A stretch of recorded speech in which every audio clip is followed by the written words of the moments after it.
تو میں اللہ کی بارگاہ میں شکر ادا کروں گا، اس کی تعمیر کروں گا، اس کی حمد کروں گا، اس کی ثنا گفتگی کروں گا کہ شکر ہے مولا تو نے میری امت کو نیکی کی توفیق عطا فرمائی۔ اور جب تمہاری کوئی برائی دیکھوں گا تو اللہ کی بارگاہ میں تمہارے لیے استغفار کروں گا۔ کیا مطلب ہے اس کا؟ اصل میں تو میں وہ احساس آپ کی خدمت میں رکھنا چاہتا ہوں کہ جب آپ کو کوئی کامیابی ملتی ہے تو کون کون خوش ہوتا ہے، اور جب آپ سے کوئی غلطی ہوتی ہے تو کس کس کو پریشانی ہوتی ہے۔ حضرات محترم، بے شک تیری ماں کے ساتھ تمہارا تعلق بڑا گہرا ہوگا، تمہارے باپ کے ساتھ تمہارا تعلق بڑا گہرا ہوگا، تمہارے رشتہ داروں کے ساتھ تمہارا تعلق بہت گہرا ہوگا، لیکن ان سارے تعلقات سے زیادہ جو گہرائی ہے تعلق میں وہ محمد مصطفیٰ صلی اللہ علیہ وسلم کے ساتھ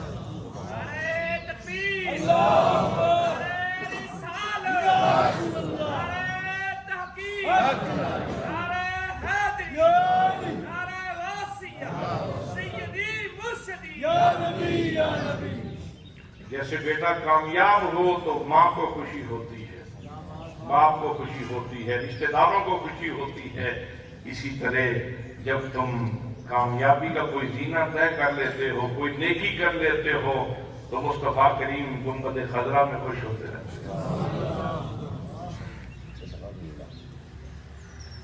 یہ تحمید کے کلمات کی ادائیگی بعد میں ہے، پہلے اس خوشی کو محسوس کرنا ہے کہ حضور کتنے خوشی محسوس کرتے ہیں، اور اس احساس کے ریسپانس میں پھر یہ بات نکلتی ہے کہ اللہ تیرا شکر ہے تو نے میرے امتی کو نیکی کی توفیق عطا فرمائی۔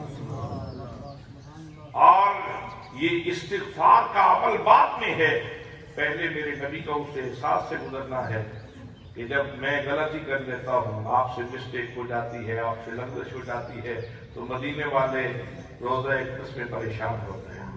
اللہ اکبر، اللہ اکبر، اللہ اکبر۔